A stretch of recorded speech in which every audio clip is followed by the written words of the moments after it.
All right, so this demo is recap on keyshot. A couple things I want to mention. So on Box here, there is a bit file that you can download to use, or you can use the file you just created, but I want to illustrate a couple things for you.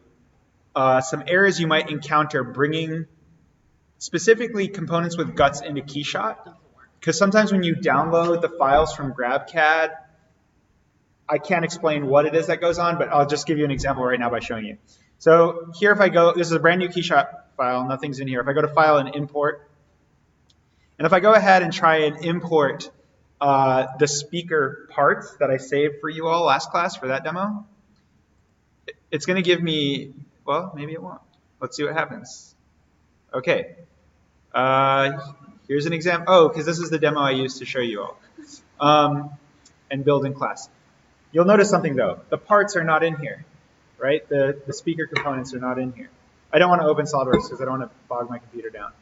But let me try this again. Import. So here's what I built. Here's what I built ahead of time. Yeah, that's. I mean, Max just said it. That's where we're going with this. Okay, this one should be complete. It should have the front and the back. But again, you're going to see that the internal components are missing. So again, oh, it worked this time. All right. It didn't work for me the first time I tried this. Anyway, what I'm getting at, did I import the right one? We're going to try this again. Yeah, that's what I'm wondering. Basically, if you have trouble importing or like some of the guts that you downloaded, the main takeaway is if the guts that you downloaded from GrabCAD are not importing or you're getting an error, like what happened before I imported this, I would get an error that said no 3D geometry found when I tried to import the base file. The solution is to save it out as a step file or as a parasolid. Yeah, so apparently it's working now. It decided to work, which is cool. So maybe just like wait 3 days and then try it again. But really the solution is in the moment to just save it as a parasolid. Okay? So that's the main takeaway. All right. Let's see. Is this what I brought in? This might have saved us some steps. So let's look from the right side here. All right. So I mean, I just imported this and it came in doing a couple things that I thought I would have to transform. So for example, it's already been rotated and onto the ground plane. When it came in the first time I did this, because of the way we built it with the draft, that 5 degrees was kind of floating off the ground. So I don't know if like keyshot learned, but anyway, I was going to say if you import something and you need to reorient it, right? This is all just refresher reminder. You can click on this and go to Move Components. You can also type it in here. I believe that's what I did to set up the bit file. Is like you can look at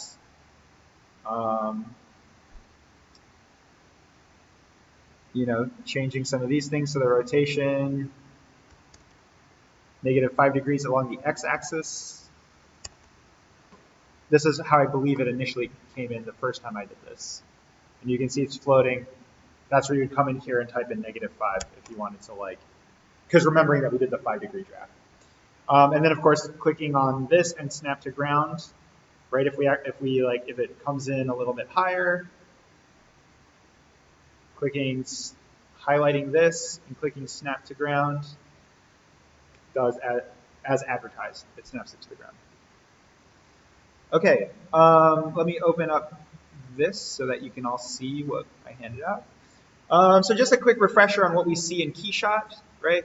So the library panel is on the left, the real-time viewing window in the middle, project panel is on the right, triggered by spacebar. Remembering the navigation hotkeys, left mouse and hold is tumble, scroll wheel is zoom in and out, middle mouse button hold is pan. So okay, so zooming in and out, I'm rolling the wheel, holding it down, pan, left mouse, tumble. Again, I'll just recap for you all. One thing that maybe not necessarily new, but that I want to talk about. So the first thing we're going to do would be to apply materials to this. So again, this is where you can download this keyshot sections file. I mean, it's basically going to look like this. One thing that I didn't mention, because I take some things for granted, but this is my strong recommendation for you all for this project. When it comes to the render, if you're just doing plastic, I would say the best plastic to use is this setting, plastic, hard, rough. The reason for that, or shiny, rough or shiny is all right. The reason for that is you have this slider to move it. The soft plastics can look kind of like flat. They can render kind of flat. So to me, this is the best default material to use, and I strongly recommend you all use that. It's something I take for granted, and I didn't mention it for the other projects, and I think I saw different things used and some things coming in flat. So that's going to be kind of new, and I recommend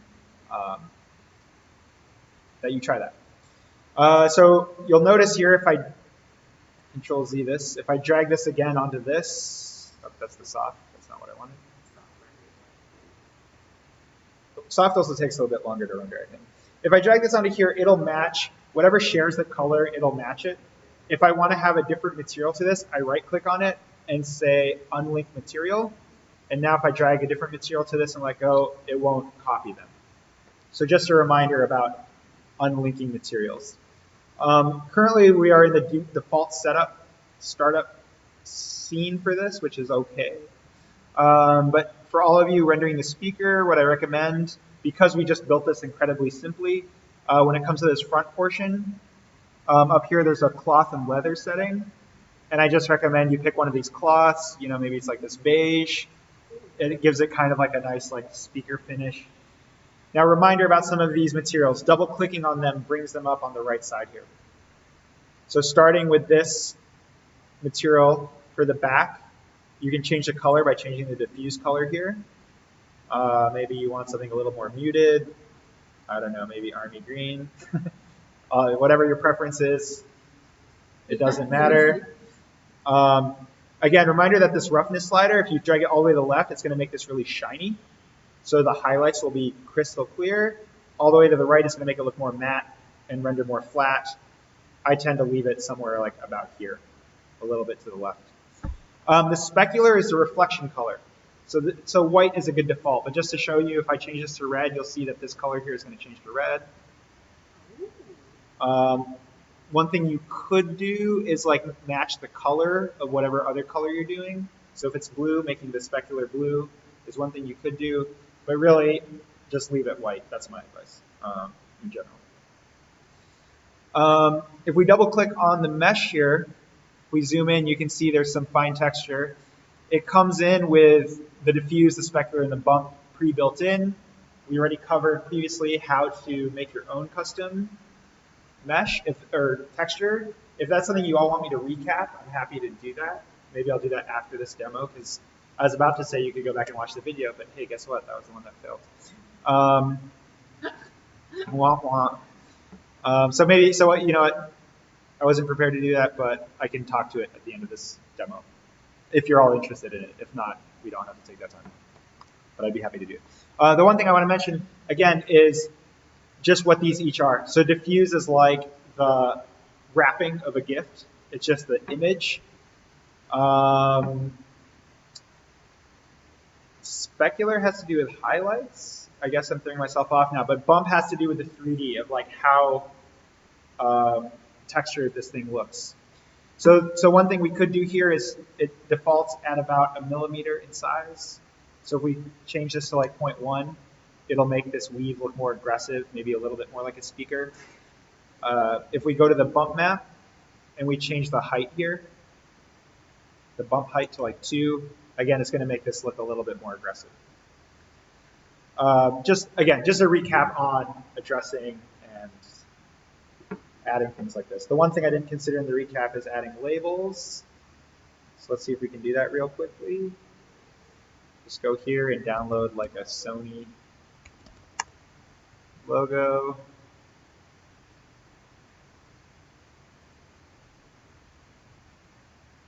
Super, here we go, nice and big. you all don't need to do this for the demo, but just for the sake of remembering how to do things, if you double click on the material to select it, I can take a back view. I can go to labels here, add the plus sign, add label. Oh, I didn't have to download it. I have some there. Navigate to what I just downloaded. And again, click for the placement of where I want it. Yeah, very large Sony. But then, of course, you can change the size here. Let's see if we just scale this down to maybe like 2 inches or 1 inch. That's how you can put a label on there. Let's see here, label textures. So, okay, sometimes, so this works. This came in as a PNG with a transparency. Sometimes the diffuse, it'll be like black around it. So that's where you need to also load it for an opacity. So just mention that. Again, a label is just like a sticker that you put on there. If it's black, then you want to check opacity here and load the same logo, and it should knock it out. You can also... Okay, so here's an example, right, of something that comes in with a black background despite being a PNG. So if you need to change the placement, you go to Move Texture. I believe that does it. And you can click anywhere you want it. Once you have it, you can, again, resize it here. So this PNG came in with a dark background. I believe if I just simply check the opacity and reload it, it knocks that out. So that's why you want to be aware of that. Now I believe, let me see if I can delete this. There you go. You can also load it just purely as an opacity. And yeah, it appears to have inverted it. So maybe black comes in as transparent. Again, the best thing to do is like have, you know what I'm assuming happened? This PNG, if I go on this one's working as a diffuse. This one was probably saved out of Photoshop, whereas there's a chance that this one was downloaded, and that's why it didn't work. PNGs are weird like that. Sometimes you need to output them with transparency. Yeah, and like I've just found, sometimes simply opening a PNG in Photoshop and just saving it and closing it fixes this problem too. So yeah, simply just like having Photoshop process the saving of the PNG will like make it more compatible with other programs and stuff. All right, so the next thing we would do is once you apply materials is you would start to mess with the scene. And again, I want to go over what I would recommend you all do. So this is the default scene. You have your different environments to pick from your library here. For those that are kind of on the lazy side, if you want to absolutely go that route, my advice to you is to go with any of these panels. Try one of these 4 options. You tend to get pretty good default settings with these in terms of like something punchy. One that I've liked recently is interior and bathroom. This has been really good for like for packaging rendering. It just has a really nice kind of punchy background. Now, of course, please, I don't like rendering things with the image in the background. I'll always change the background to color and pick a color for you. But the lighting from this bathroom setting, it has good highlights. It's something I've been using recently in terms of default. Again, though, panels is another good one that's punchy. Now, better than either of those things, and what I would recommend you all do and just get in the habit of, is to load this all black 4K and do custom lighting. Even if I use this bathroom scene, I'll still add pins and do custom lighting. This is just a good default. Sometimes with this bathroom scene, I'll take it, let's see here, where is it? Is it HDRI editor?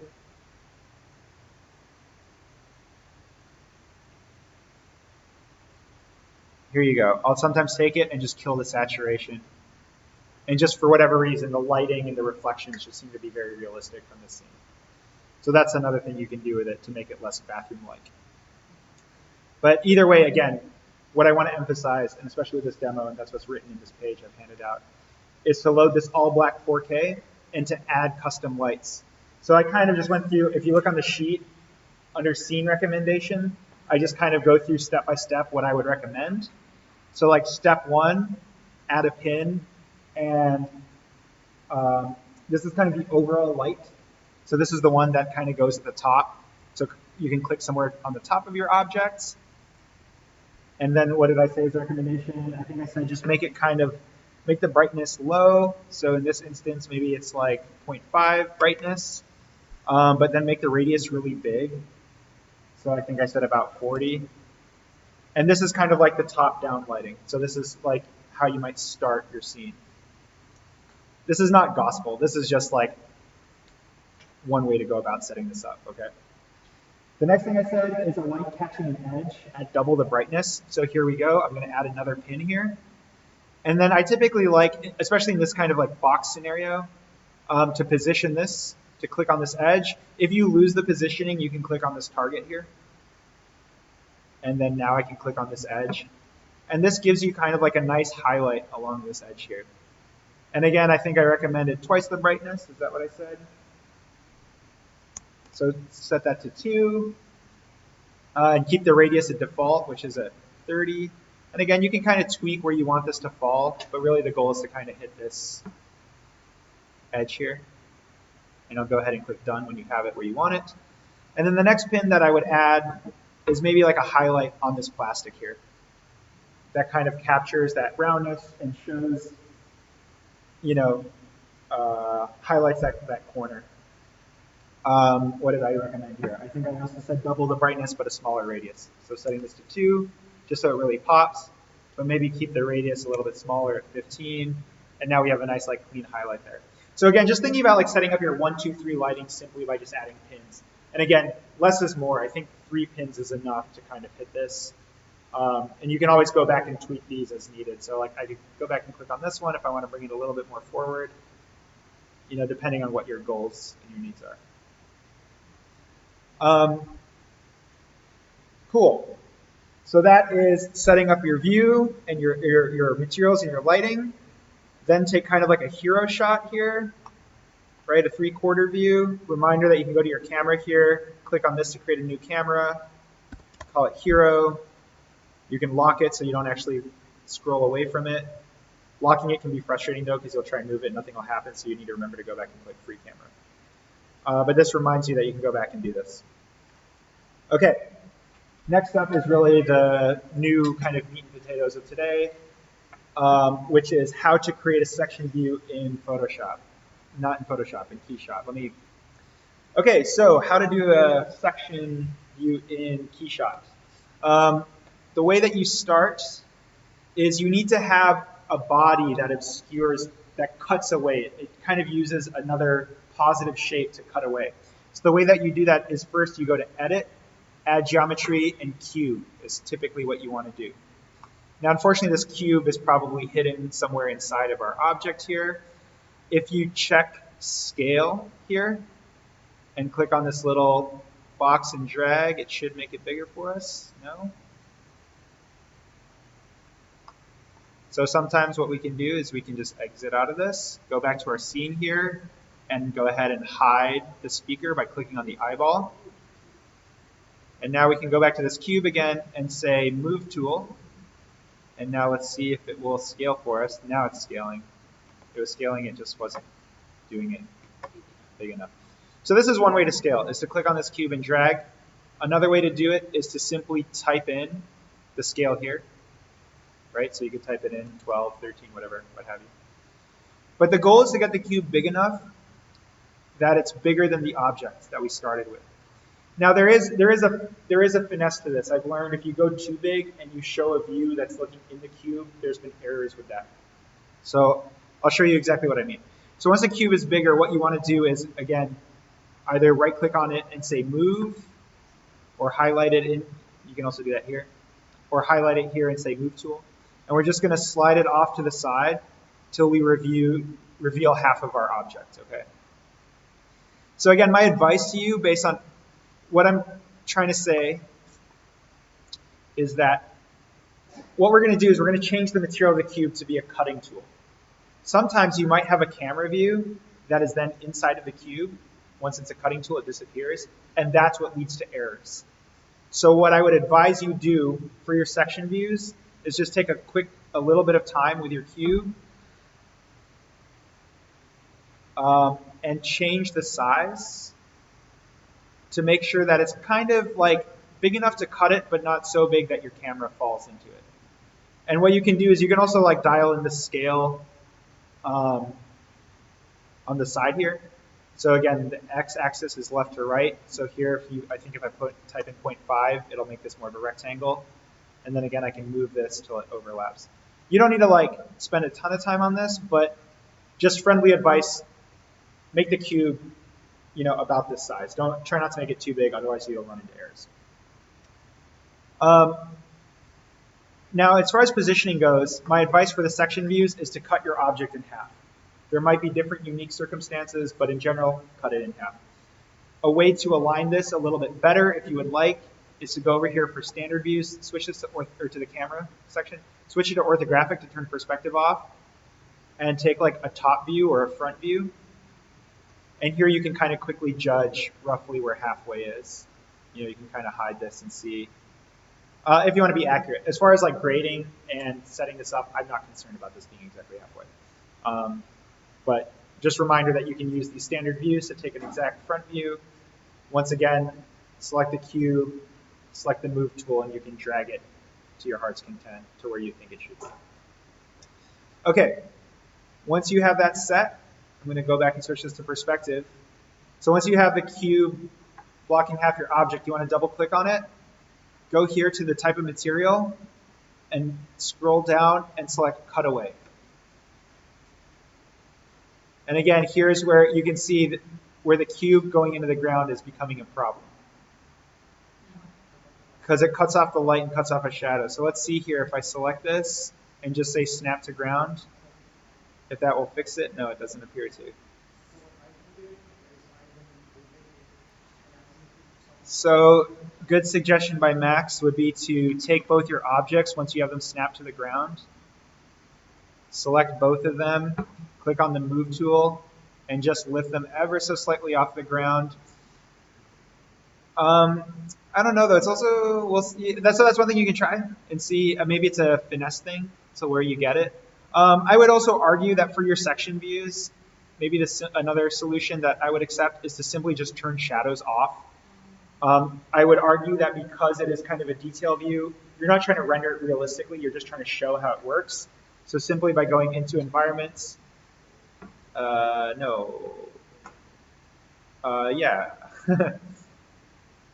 Did I have that right? Settings. Under environment and settings, so not HDRI editor, uncheck ground shadows for your section view. That's perfectly acceptable. So those are, if you want shadows, move it a bit off the ground, tweak it, finesse it. If you don't want shadows, I think it's perfectly acceptable to turn shadows off for your section views. So yeah, now you'll notice a couple things, right? This is just the default section. It looks like these are holes now. Everything looks like surfaces from SolidWorks World. Also, the components are cut in half. If we go back to the cube, you can't see the cube, so unfortunately you have to go back to your project tree here. Is that what it's called? Project panel. And right-click on this and say Edit Material. At the top here, Material, Edit Material. And here you can do a couple things. So firstly, you can change the cap style. So I would recommend using the setting Inherent Caps.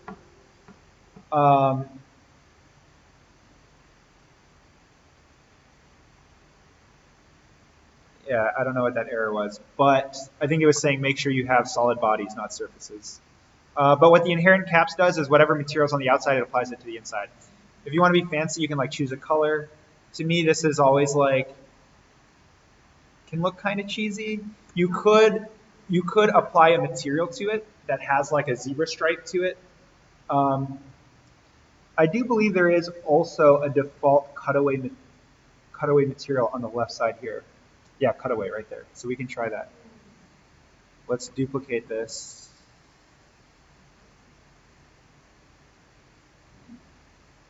I'm going to go here and I'm going to say duplicate because I just want to see what this looks like. We're going to hide this. Yeah, I don't know. Cutaway inception is what that is. We're going to go here and say edit material, and we're going to just change this back to diffuse. Now I'm going to drag this cutaway material here. Oh, let's see, there's different options. So some of these options from the left in the library, they'll come with certain settings, and that's where it can give you these zebra stripes. And what have you. I prefer, if you want my advice, I would go about it the way that I show in the demo and the way I show here, where if you go to edit the material, I would go with inherent caps. I think that's going to look the best. I mean, it's to each their own. There's no right or wrong way. Now, the one thing I want to show you is how to exclude items, and it's kind of obvious. It's right here, excluded objects. If you go ahead and click on this plus, it brings up your project panel, this kind of like scene tree to select. I believe you can select directly from here. Let's try it. So if I click on this speaker, it highlights it here. So I could probably click on this and click OK. And then it adds it to this list, and now the speaker cone is in there. And you simply just rinse and repeat. So do it again. I can go ahead and click this like yellow objects. I click this whole thing and click OK. Another way to do this would be if you have your like bodies labeled, that helps. Right? So I don't know if you can multi-select. I don't think you can. Let's try it. You can multi-select. So if you have everything labeled, you should be able to get it. It looks like I'm still missing one in here, whatever this piece is. So again, I can click the plus, select this, click OK. Now the speaker comes out. So this is what I'm hoping you do for your section views for your project 4. Okay. You may need to tweak the lighting again for this. You may need to tweak the hero shot again once you have the section view set up. But for the most part, I would say whatever hero render you set up. Actually, no, I take that back. The goal again of the section view is to show like what's going on the inside. So like I think a view slightly more angled like this that shows the components a bit better would be beneficial. Or maybe even like a back view in this instance. Again, in which case you may want to go back to your environment and change your lighting here. It is possible to load multiple environments, so you could go to this here. And simply, like, if we go back to that interior one I suggested, you can drag this and add it as a secondary environment, and you can simply toggle between the two. So I believe you could even rename this and say, like, section view, and then same thing here, like HDRI editor. You know, you could kill the saturation so it doesn't render it as blue. You could add a pin and just, like, you know, click on different aspects of this, of what you want to light.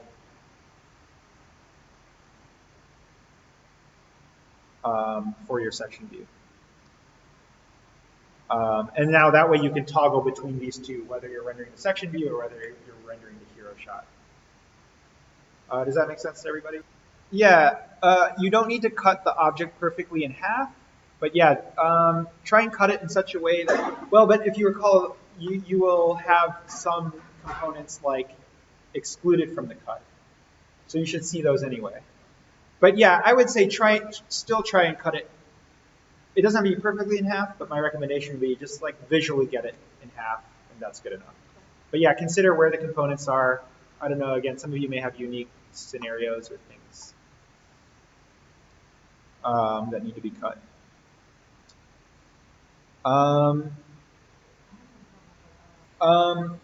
So yes, I guess apparently if you double click on the material here, and if you drop this down and cutaway under special is not an option, then it might only be a keyshot 8 feature. So you could, it's a little bit more work, but you could have keyshot 8 because it's available through the school. If you don't want to take the trouble to download it, another acceptable solution would be to cut your SolidWorks model in half and only do the bodies you want. That's the manual way to do it. If you want to cut your SolidWorks model in half, what I would do is apply a move body command, and I should maybe just open SolidWorks. Okay, cool, yeah.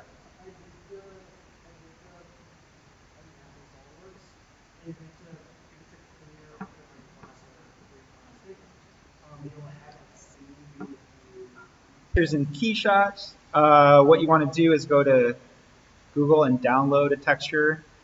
If you want to use something with 3D, you want to make sure that it has some 3D aspects to it. Generally something flat and not like with a lot of gradient is better. So this isn't ideal, but we can try and work with it. So here what I'm going to do is use it to replace this speaker texture on the front here. So I'm just simply firstly going to go to plastic and give it something generic, like I mentioned. For example, this black rough plastic. If I double click on this, it will bring up the texture materials or the material properties.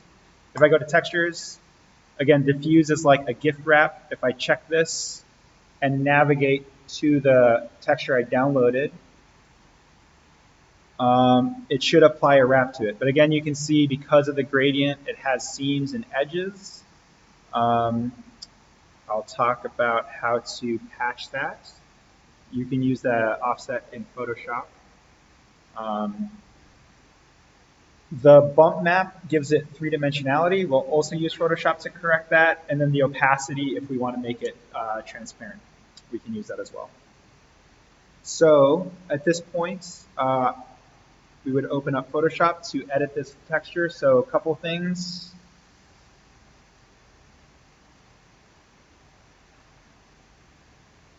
So one way to avoid the seams that we had talked about last time when it didn't save is to go to Filter,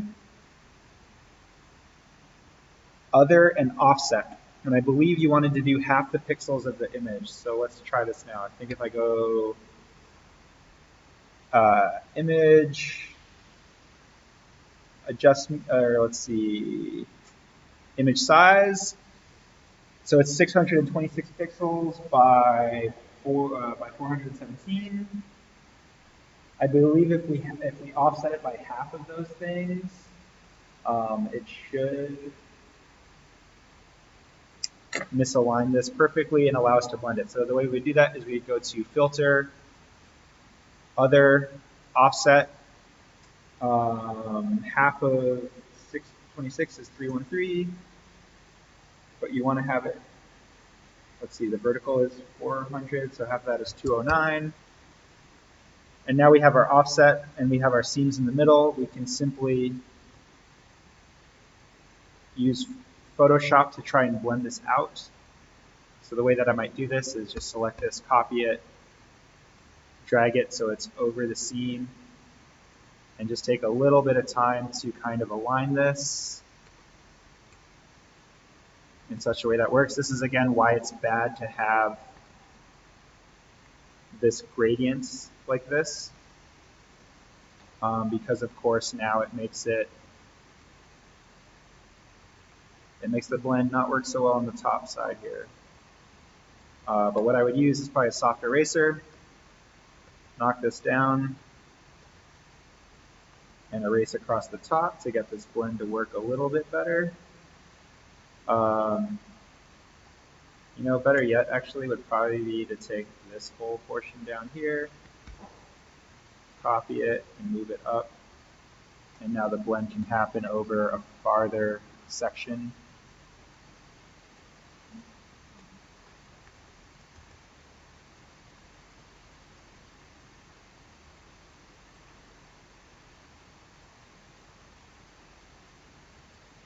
I would maybe use free transform. Let's see if this works.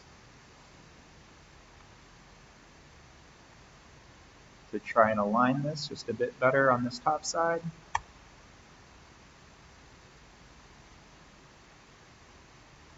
Maybe again a soft eraser on the bottom to help with this blend. And then once we have that, let's see, I'm just going to start merging things here.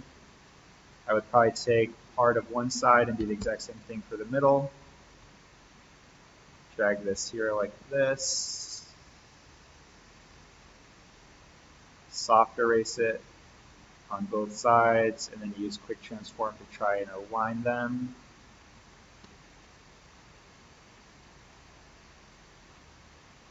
So again, I'm just kind of aligning the mesh on both sides.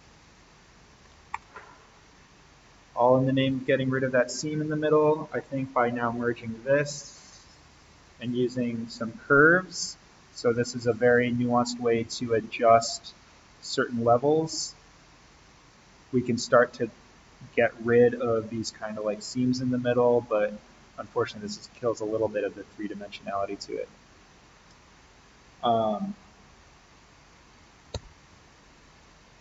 To saturate it. So the seams have now been blended out a little bit better, so let's see if we can use this as our texture.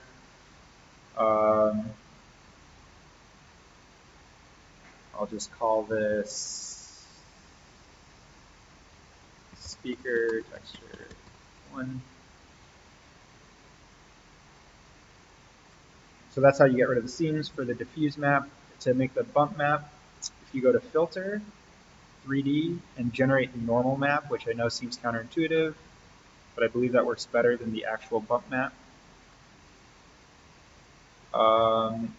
It should apply a color to it. There we go. And simply click OK here. And now this is our bump map. Sometimes, use your judgment. To me, it looks like inverting it might work a bit better for this to be, the grills to be sticking up and out. Here, the center of the holes look down to me because they're darker, so that's why inverting it, I think, works better here. So I'm going to go ahead and file and save this as the bump. So under JPEG,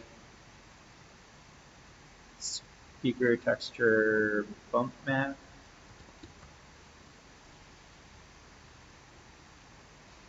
Oops, the settings on that were low.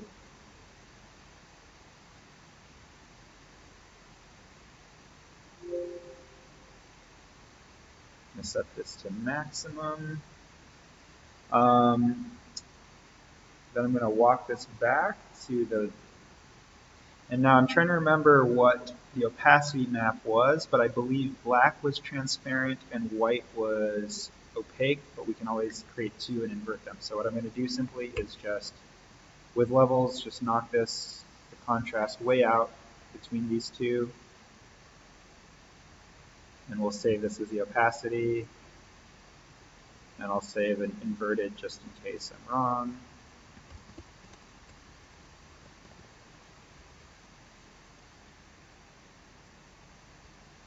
And then simply Control I to invert it.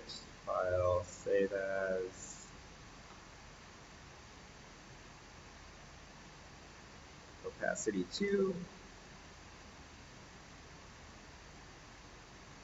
And then back to keyshot, we can now try and apply these. So this texture here, I'm going to relink the new one I created.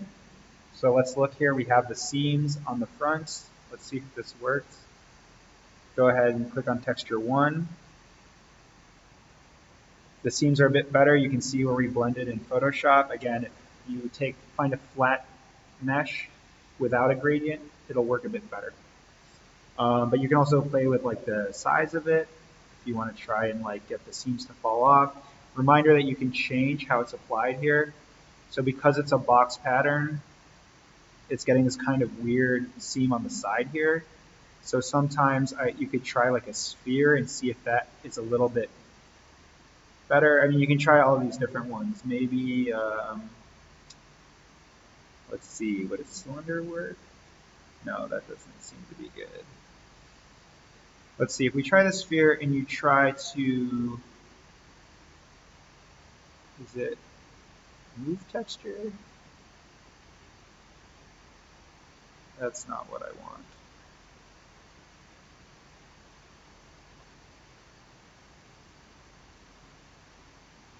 I thought there was a way to edit this. Yeah, there you go, it is move texture.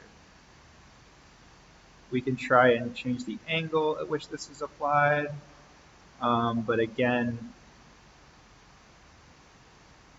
getting rid of the, you can drag this forwards and back to try and get that seam to align.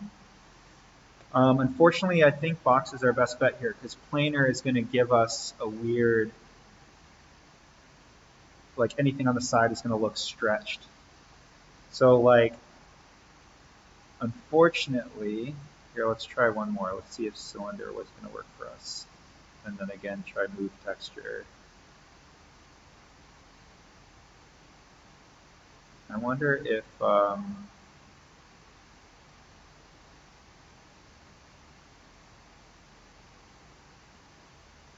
I don't know why it's not showing us a cylinder unless it's really big. It is really big. So I don't know how to change the size of this. I guess it would be here, right? Diameter, knock that down. But I don't know, this is still going to give us a warped edge. So I do think box is the best option in this case. Unfortunately, it has the seam here, but so another way to do this would be to just separate the front face, and that would give you a cleaner mesh on the front there. Now the other tools, so for bump, we can go ahead and load the bump map, and because we created it with the same file, that should work. Hopefully, no, it does not appear to work. Oh, because I think I messed with the settings here. Let's see. Or is it because it's inverted?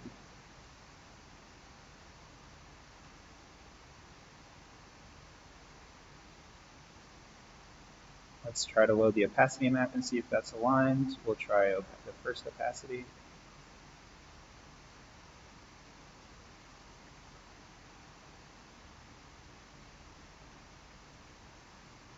That seems to work. I think the bump map might have just gone in the wrong, maybe inverting it ended up being an issue here. Now just some different settings. Let's see, if we uncheck two-sided, I believe this applies it to the other side. But you want sync. This is what aligns the two of them. I think the bump map is just going in the wrong direction. But anyway, that's just the gist. I know none of you are listening to me. That's okay. That's what I said. Now you have it to come back and reference on how to set it up in Photoshop and then how to apply it in Keyshots if you need a custom material.